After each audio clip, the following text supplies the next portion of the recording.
내 이름은 김명자, 올해 63이에요. 사람들은 저를 두고 피부관리샵 3개나 거느린 대표님이라고 부러워하죠.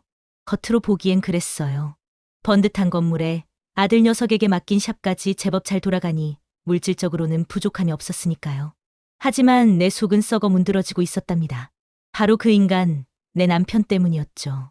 70줄에 접어든 양반이 중소기업 기술직으로 다니다 은퇴를 했죠. 회사 다닐 땐 눈길 한번 안 주던 내 사업에, 아니 우리 아들 사업에까지 은퇴 후에 갑자기 관심을 쏟기 시작한 겁니다. 이건 관심이 아니었어요. 이건 마치 시어머니의 등살 같았죠. 매일 아침 눈 뜨면 샵에 나타나는 남편 때문에 직원들은 눈치를 보고 손님들은 어색해했어요. 그저 매장에 서성거리는 것만으로도 분위기가 싸늘해졌죠. 그것도 모자라 오늘 매출은 얼마나 나왔어? 어제보다 왜 줄었지?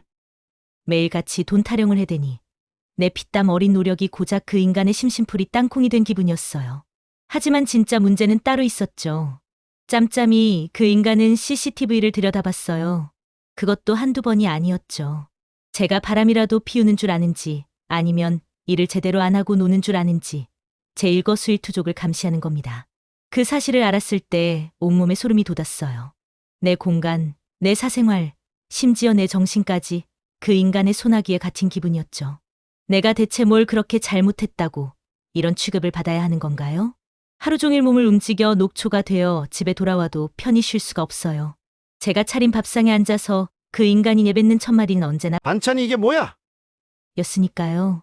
제가 피부관리샵 3개를 돌린 CEO인지 아니면 그저 반찬이나 해주는 식모인지 분간이 안 갔어요.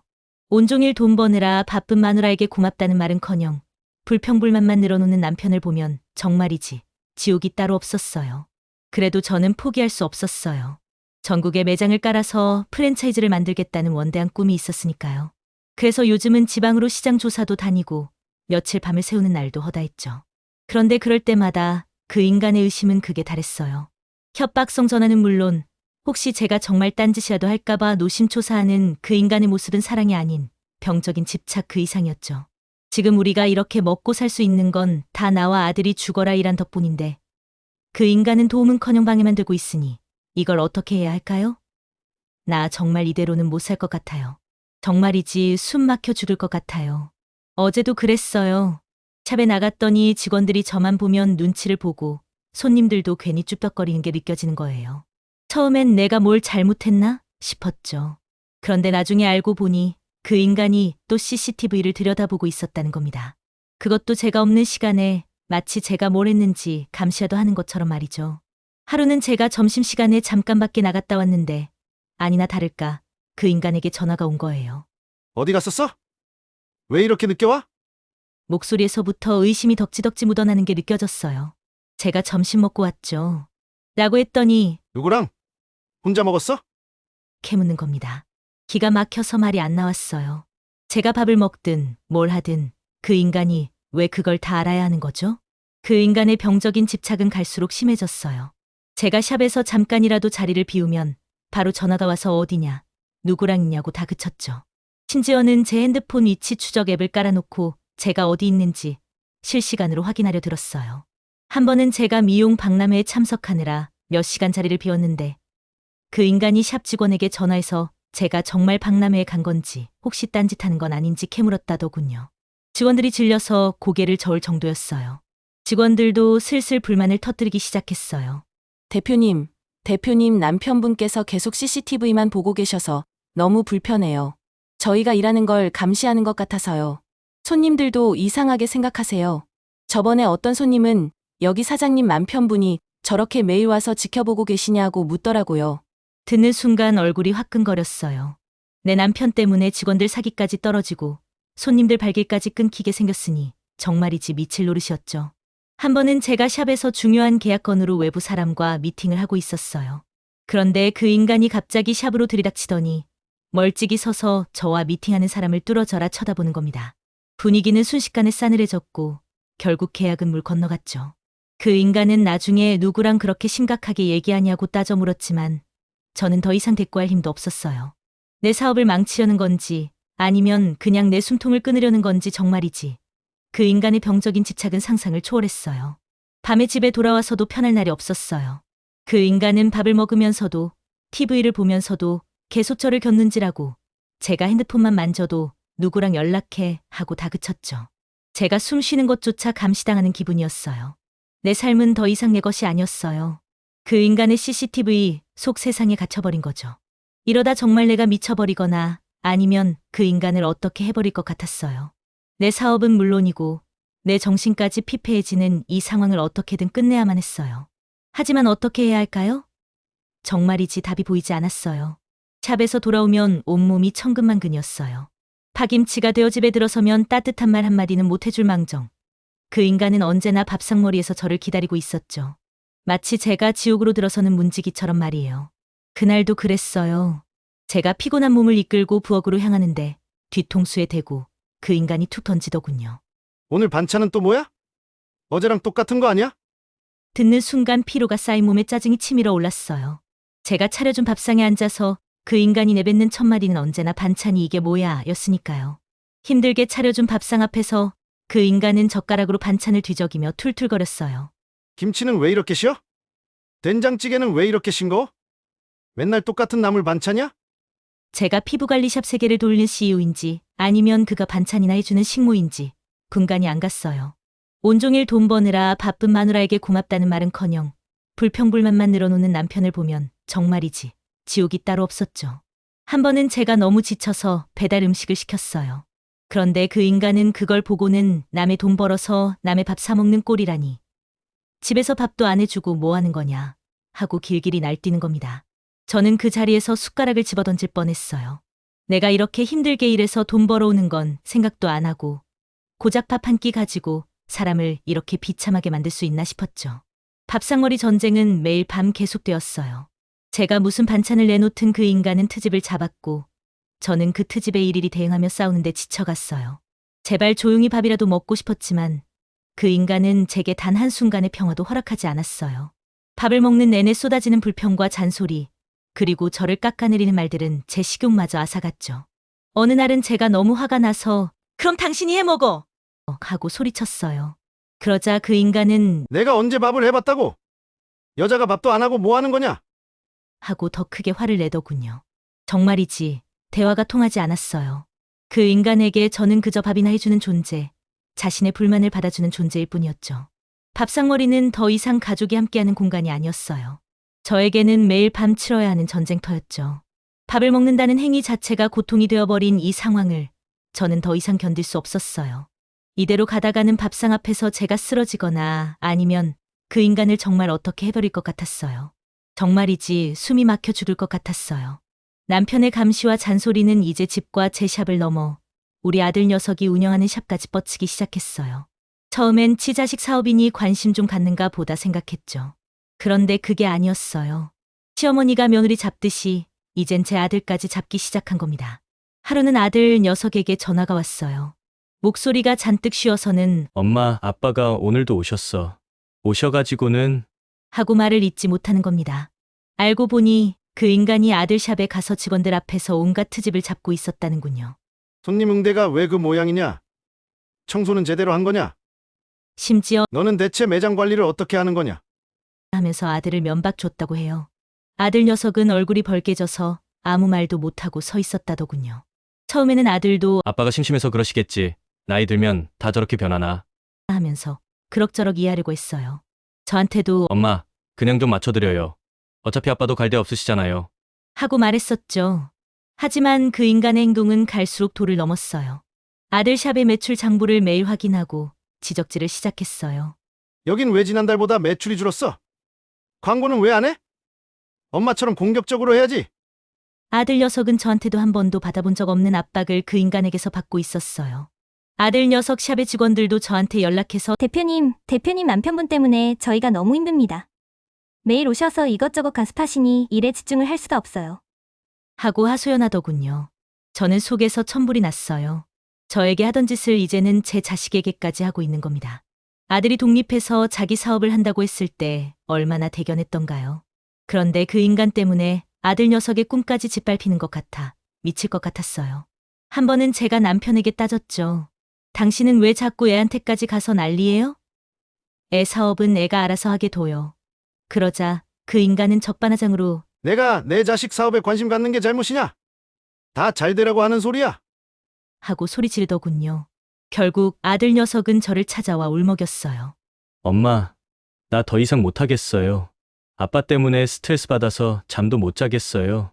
이러다 정말 샵 문 닫아야 할 것 같아요. 그 말을 듣는 순간 제 가슴이 무너져 내리는 줄 알았어요. 나 때문에, 아니, 그 인간 때문에 내 아들까지 고통받고 있다는 생각에 정신이 아득해졌죠. 저는 생각했어요.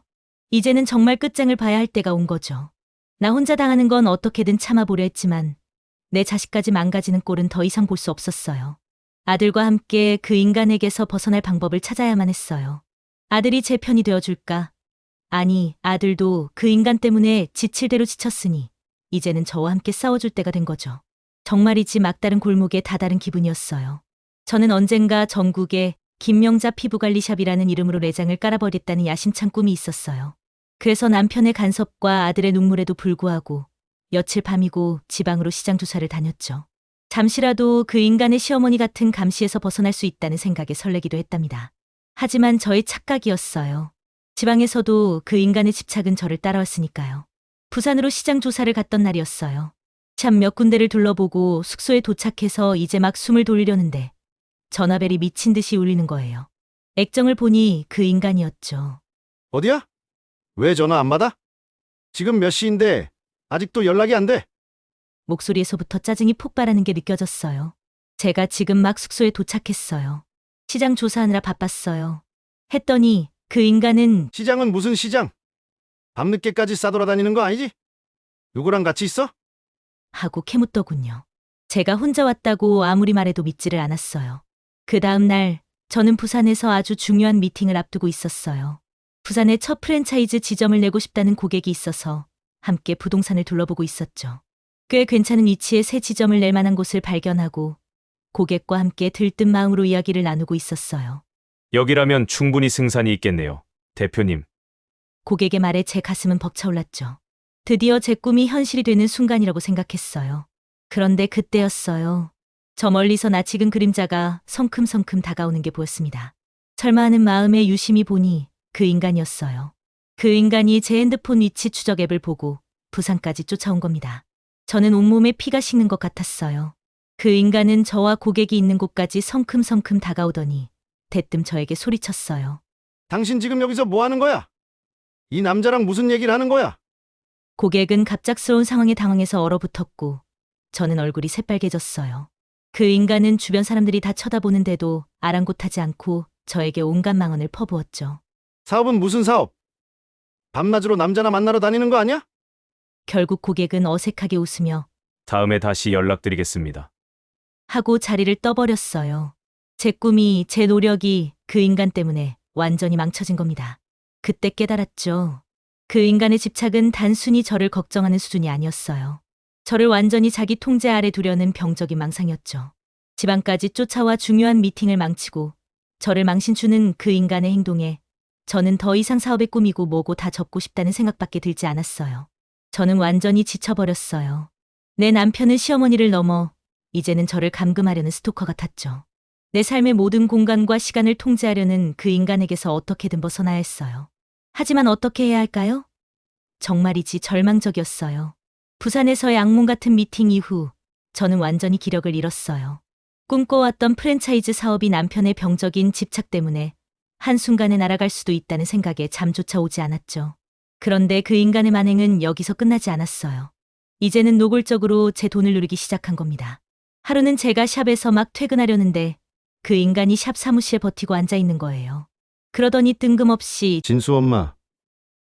나도 이제 나이가 들었는데 혹시 나중에 무슨 일이라도 생기면 어쩌려고 그래? 우리 재산 정리는 좀 해야 하지 않겠어? 하고 말하는 겁니다.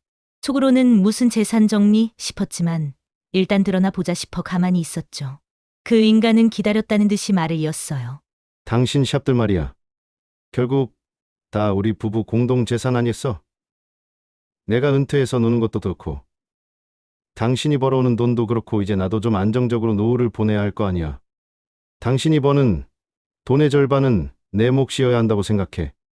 그 말을 듣는 순간 제 머리끝까지 피가 솟구치는 것 같았어요. 내 피땀 어린 노력으로 일군 사업을 마치 자기 것인 양 거리낌 없이 내뱉는 그 인간의 뻔뻔함에 치가 떨렸죠. 뭐라고요? 내가 평생 죽어라 이래서 번 돈인데. 당신이 왜 절반을 가져가요? 제가 따져 묻자 그 인간은 더 당당하게 나오는 겁니다. 내가 당신 남편인데 뭘 그래? 다 내가 옆에서 당신을 지켜주고 집안일도 봐주니까 당신이 맘 편히 일할 수 있었던 거 아니야? 그리고 우리 아들 사업도 사실상 다 내가 뒷바라지 해준 거나 마찬가지요. 그 말을 듣는 순간 제 손이 부들부들 떨렸어요. 집안일을 봐준다고요? 감시하고 간섭하는 게 집안일인가요? 그 이후로 그 인간은 매일같이 저를 졸졸 따라다니며 돈 얘기를 꺼냈어요. 참 매출이 얼마나 나왔는지 확인하는 건 물론이고 이번 달 수익은 얼마나 돼? 적금은 얼마나 들었어? 제 돈줄을 꿰뚫어 보려는 듯이 질문 공세를 퍼부었죠. 심지어는 제가 거래하는 은행까지 찾아가서 제 계좌를 확인하려 들었다는 소식까지 들었어요. 은행 직원이 저에게 전화해서 대표님, 남편분께서 오셔서 대표님 계좌를 조회해달라고 하셨는데 개인정보라 안 된다고 했습니다. 하고 알려주는 순간 저는 정말이지 쥐구멍이라도 들어가고 싶었어요. 제 모든 것이 무너지는 기분이었어요. 평생 일궈온 사업도 제 돈도 이제는 그 인간의 소나기에 들어가게 생겼으니 말이죠. 더 이상 이대로는 안 되겠다는 생각이 절실해졌어요. 제 재산을 지키기 위해서라도 이제는 법적인 대응을 고려해야 할 때가 온 겁니다. 정말이지 그 인간에게서 벗어날 방법은 이 길밖에 없는 걸까요? 앞이 캄캄했어요. 그 인간의 끝없는 집착과 노골적인 재산 요구에 저는 진심으로 지쳐가고 있었어요. 이대로는 정말 안 되겠다는 생각에 상담이라도 받아볼까 싶어 정신과 의사를 찾아갔죠. 물론 혼자서요. 그런데 상담 중에 의사 선생님이 제 남편의 행동에 대해 몇 가지 질문을 하시더군요. 그리고 조심스럽게 꺼낸 이야기는 제게 충격으로 다가왔어요. 그 인간의 병적인 집착 뒤에 숨겨진 또 다른 얼굴이 드러나는 순간이었죠. 의사 선생님은 제게 혹시 남편분께서 과거에 어떤 큰 상실감을 겪으신 적이 있으신가요? 혹은 경제적으로 큰 어려움을 겪으셨다든지. 하고 물으셨어요. 저는 문득 남편이 젊은 시절 사업에 실패해서 큰 빚을 지고 힘들어했던 때가 떠올랐어요. 그때 그 인간은 정말 무너지는 것 같았고 모든 것을 잃었다며 괴로워했었죠. 그 후로 악착같이 일해서 빚을 갚고 다시 일어섰지만 그때의 기억이 트라우마로 남은 것 같다는 생각이 들었어요. 그리고 의사 선생님은 또 물었어요. 혹시 남편분께서 자신의 통제력을 잃는 것에 대한 극심한 불안감을 가지고 계신가요? 아니면 어린 시절부터 버림받는 것에 대한 두려움이 있었다든지. 저는 순간 아찔했어요. 그 인간은 어릴 적 부모님이 헤어지고 홀로 남겨진 경험이 있었거든요. 그래서 늘 언제든 혼자가 될 수 있다. 아무도 믿을 수 없다. 는 말을 입에 달고 살았었죠. 그게 지금의 저를 향한 병적인 집착으로 나타나고 있다는 설명에 저는 망치로 머리를 맞은 듯했어요. 그 인간의 집착이 과거의 상처와 불안에서 비롯된 것일 수도 있다는 생각에 복잡한 감정이 밀려왔어요. 미움과 분노로 가득했던 마음 한편에 알 수 없는 연민 같은 것이 고개를 드는 것을 느꼈죠. 아, 저 사람도 어쩌면 불쌍한 사람이었을까 하는 생각도 잠시 스쳐 지나갔어요. 하지만 그 연민은 오래가지 못했어요. 만약 제가 그 인간에게 이혼이라도 요구한다면 그 인간이 어떤 반응을 보일지 상상만 해도 온몸에 소름이 돋았어요. 아마 길길이 날뛰며 저를 죽이려 들지도 모른다는 섬뜩한 생각까지 들었죠. 제가 그동안 겪었던 감시와 폭언, 재산 요구가 머릿속을 스쳐 지나갔어요. 내가 당신 때문에 이렇게 됐는데 감히 나를 버려. 하며 미친 듯이 달려들 그 인간의 모습에 저는 몸서리를 쳤어요. 물론 그 감정은 아주 잠깐이었지만요. 그 인간이 저와 아들에게 준 고통은 결코 쉽게 지워질 수 없었으니까요. 아무리 그렇다고 해도 저와 가족에게 고통을 주는 건 정당화될 수 없었어요. 오히려 그 인간의 문제가 얼마나 심각한지, 그리고 혼자서는 절대 해결할 수 없다는 사실을 깨달았죠. 저는 그날 밤 그 인간을 다른 눈으로 보기 시작했어요. 제게 시어머니 같은 존재였던 그 남편이 어쩌면 저 자신만큼이나 불안하고 외로운 사람일 수도 있다는 생각이 들었죠. 하지만 그 깨달음이 저를 더 혼란스럽게 만들었어요. 이런 상황에서 과연 저는 그 인간과 어떻게 해야 할까요? 이 지긋지긋한 굴레를 끊어내고 싶지만 과연 그 방법이 무엇일지 저는 여전히 답을 찾지 못하고 있었어요. 그날 밤 저는 잠을 이룰 수 없었어요. 남편의 숨겨진 상처를 알게 되었지만 그것이 제가 겪는 고통을 정당화할 수는 없다는 걸 깨달았죠. 오히려 그의 병적인 집착이 저와 아들의 삶을 좀먹고 있다는 사실이 더욱 명확해졌어요. 더는 이대로 끌려갈 수 없다는 절박함이 제 마음을 지배했습니다.